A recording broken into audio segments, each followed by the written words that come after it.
A note. H.P. Lovecraft was the sort of fellow who would use "shoon" as late as the 1920s. You will likely disagree with much of this author's advice. I certainly do. But his Fust Day essay still offers much value, as do his stories. Even from masters in their field, pick and choose judiciously what advice you will follow. Literary Composition by H.P. Lovecraft. In a former article, our readers have been shewn the fundamental sources of literary inspiration and leading prerequisites to expression. It remains to furnish hints concerning expression itself, its forms, customs, and technicalities, in order that a young writer may lose nothing of force or charm in presenting his ideas to the public. Grammar.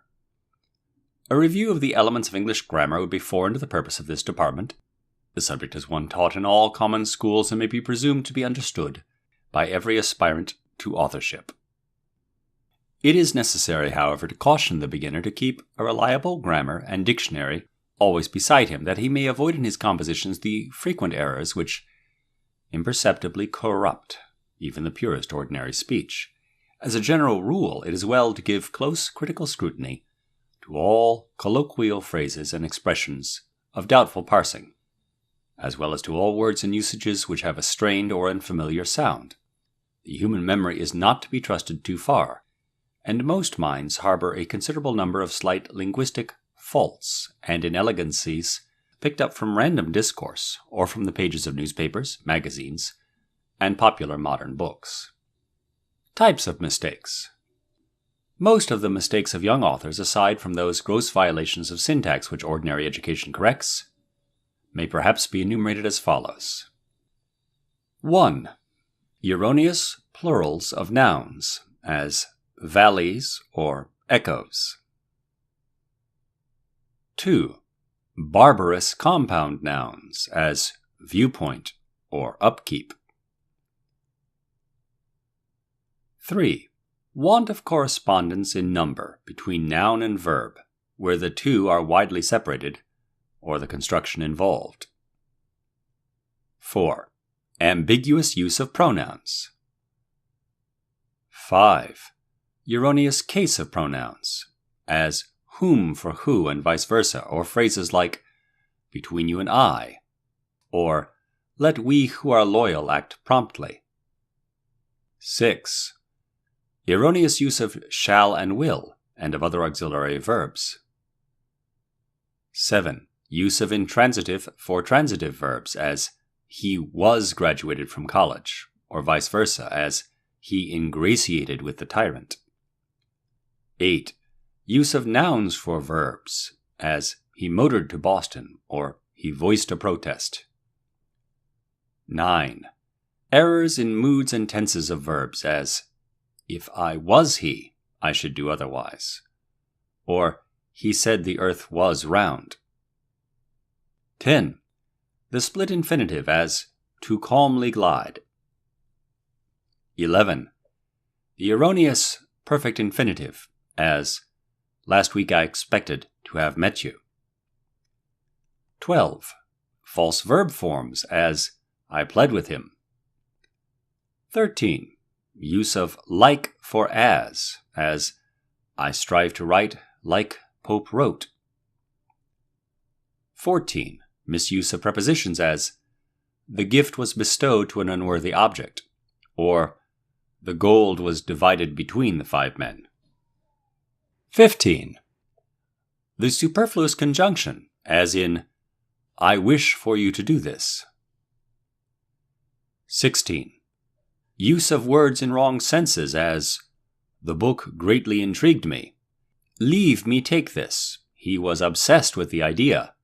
Or he is a meticulous writer. 17. Erroneous use of non-anglicized foreign forms, as a strange phenomena or 2 stratas of clouds. 18. Use of false or unauthorized words, as burglarize or supremest. 19. Errors of taste, including vulgarisms, pompousness, repetition, vagueness, ambiguousness, colloquialism, bathos, bombast, pleonasm, tautology, harshness, mixed metaphor, and every sort of rhetorical awkwardness. 20.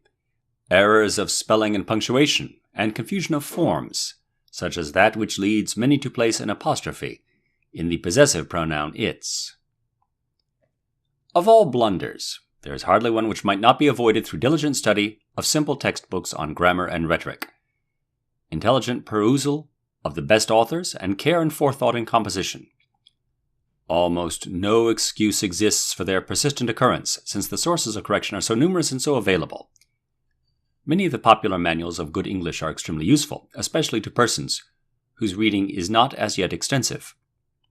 But such works sometimes err in being too pedantically precise and formal. For correct writing, the cultivation of patience and mental accuracy is essential. Throughout the young author's period of apprenticeship, he must keep reliable dictionaries and textbooks at his elbow, eschewing as far as possible that hasty, extemporaneous manner of writing, which is the privilege of more advanced students. He must take no popular usage for granted, nor must he ever hesitate, in case of doubt, to fall back on the authority of his books. Reading. No aspiring author should content himself with a mere acquisition of technical rules. As Mrs. Renshaw remarked in the preceding article, impression should ever precede and be stronger than expression. All attempts at gaining literary polish must begin with judicious reading, and the learner must never cease to hold this phase uppermost. In many cases, the usage of good authors will be found a more effective guide than any amount of precept.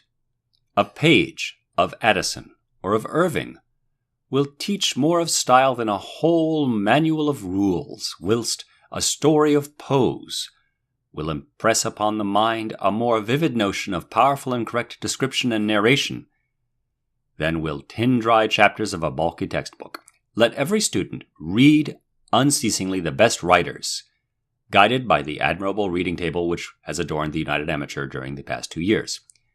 It is also important that cheaper types of reading, if hitherto followed, be dropped. Popular magazines inculcate a carelessness and deplorable style which is hard to unlearn and which impedes the acquisition of a purer style. If such things must be read, let them be skimmed over as lightly as possible. An excellent habit to cultivate is the analytical study of the King James Bible. For simple yet rich and forceful English, this masterly production is hard to equal, and even though its Saxon vocabulary and poetic rhythm be unsuited to general composition, it is an invaluable model for writers on quaint or imaginative themes. Lord Dunsany, perhaps the greatest living prose artist, derived nearly all of his stylistic tendencies from the Scriptures, and the contemporary critic Boyd points out very acutely the loss sustained by most Catholic Irish writers through their unfamiliarity with the historic volume and its traditions. Vocabulary. One superlatively important effect of wide reading is the enlargement of vocabulary which always accompanies it. The average student is gravely impeded by the narrow range of words from which he must choose, and he soon discovers that in long compositions he cannot avoid monotony. In reading, the novice should note the varied mode of expression practiced by good authors, and should keep in his mind for future use the many appropriate synonyms he encounters. Never should an unfamiliar word be passed over without elucidation. With a little conscientious research, we may each day add to our conquests in the realm of philology, and become more and more ready for graceful, independent expression. But in enlarging the vocabulary, we must beware lest we misuse our new possessions. We must remember that there are fine distinctions betwixt apparently similar words, and that language must ever be selected with intelligent care. As the learned Dr. Blair points out in his lectures, hardly in any language are there 2 words that convey precisely the same idea. A person thoroughly conversant in the propriety of language will always be able to observe something that distinguishes them. Elemental phases. Before considering the various formal classes of composition, it is well to note certain elements common to them all. Upon analysis, every piece of writing will be found to contain one or more of the following basic principles: description, or an account of the appearance of things; narration, or an account of the actions of things; exposition, which defines and explains with precision and lucidity; argument, which discovers truth and rejects error; and persuasion, which urges to certain thoughts or acts. The first two are the bases of fiction, the third didactic, scientific, historical, and editorial writings. The fourth and fifth are mostly employed in conjunction with the third in scientific, philosophical, and partisan literature. All these principles, however, are usually mingled with one another.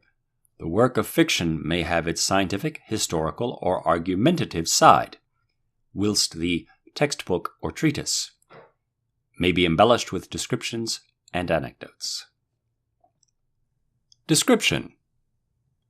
Description, in order to be effective, calls upon two mental qualities: observation and discrimination. Many descriptions depend for their vividness upon the accurate reproduction of details, others upon the judicious selection of salient, typical, or significant points. One cannot be too careful in the selection of adjectives for descriptions. Words or compounds which describe precisely, and which convey exactly the right suggestions to the mind of the reader, are essential. As an example, let us consider the following list of epithets applicable to a fountain, taken from Richard Green Parker's admirable work on composition: crystal, gushing, rustling, silver, gently gliding, parting, pearly, weeping, bubbling, gurgling, chiding, clear, grass-fringed, moss-fringed, pebble-paved, verdant, sacred, grass-margined, moss-margined, trickling, soft, dew-sprinkled, fast-flowing, delicate, delicious, clean, straggling, dancing, vaulting, deep-embosomed, leaping, murmuring, muttering, whispering, prattling, twaddling, swelling, sweet-rolling, gently flowing, rising, sparkling, flowing, frothy, dew-distilling, dew-born, exhaustless, inexhaustible, never decreasing, never falling, heaven-born, earth-born, deep-divulging, drought-dispelling, thirst-allaying, refreshing, soul-refreshing, earth-refreshing, laving, lavish, plant-nourishing. For the purpose of securing epithets at once accurate and felicitous, the young author should familiarize himself thoroughly with the general aspect and phenomena of nature, as well as with the ideas and associations which these things produce in the human mind. Descriptions may be of objects, of places, of animals, and of persons. The complete description of an object may be said to consist of the following elements: 1. When, where, and how seen, when made or found, how affected by time. 2. History and traditional associations. 3. Substance and manner of origin. 4.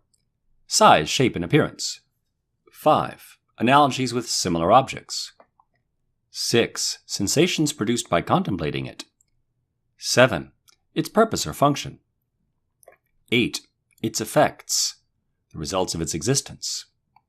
Descriptions of places must of course vary with the type of the place. Of natural scenery, the following elements are notable: 1. How beheld, at dawn, noon, evening, or night, by starlight or moonlight.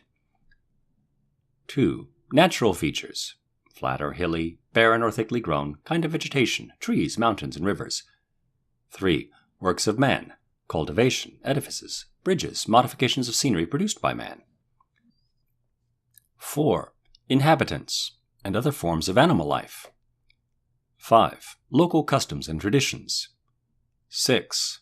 Sounds of water, forest, leaves, birds, barnyards, human beings, machinery. 7.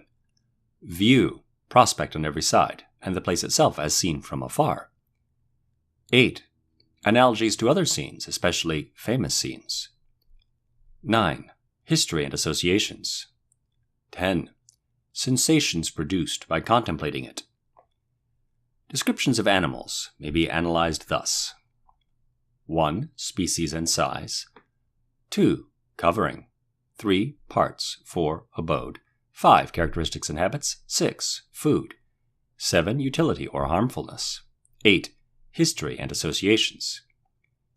Descriptions of persons can be infinitely varied. Sometimes a single felicitous touch brings out the whole type and character, as when the modern author Leonard Merrick hints at shabby gentility by mentioning the combination of a frock coat with the trousers of a tweed suit. Suggestion is very powerful in this field, especially when mental qualities are to be delineated. Treatment should vary with the author's object, whether to portray a mere personified idea or to give a quasi-photographic view, mental and physical, of some vividly living character. In a general description, the following elements may be found. 1. Appearance, stature, complexion, proportions, features. 2. Most conspicuous feature. 3. Expression. 4. Grace or ugliness. 5. Attire, nature, taste, quality. 6. Habits, attainments, graces, or awkwardnesses. 7. Character, moral and intellectual, place in the community. 8. Notable special qualities. In considering the preceding synopses, the reader must remember that they are only suggestions and not for literal use.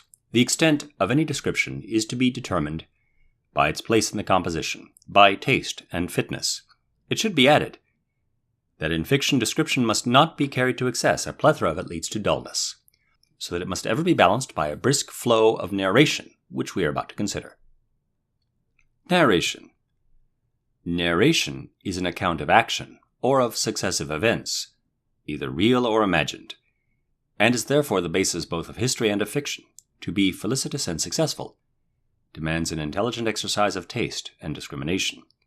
Salient points must be selected, and the order of time and of circumstances must be well maintained. It is deemed wisest in most cases to give narratives a climactic form, leading from lesser to greater events and culminating in that chief incident upon which the story is primarily founded, which makes the other parts important through its own importance. This principle, of course, cannot be literally followed in all historical and biographical narratives.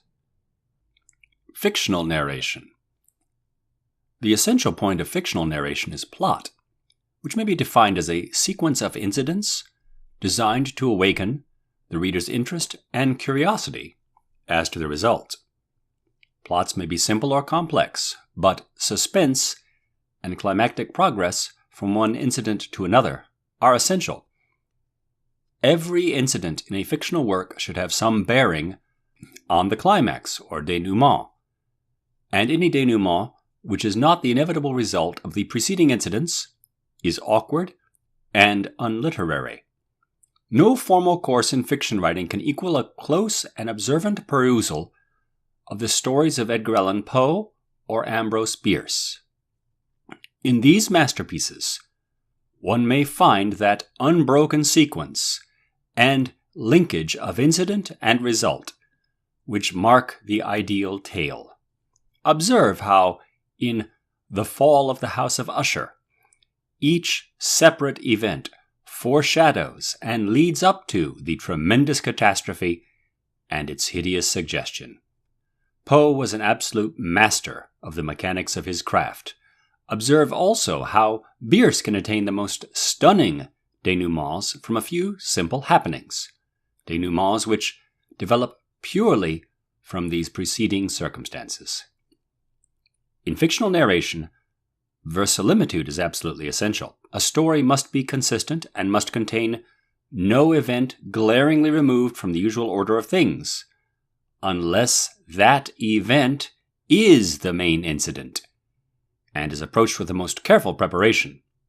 In real life, odd and erratic things do occasionally happen, but they are out of place in an ordinary story, since fiction is a sort of idealization of the average.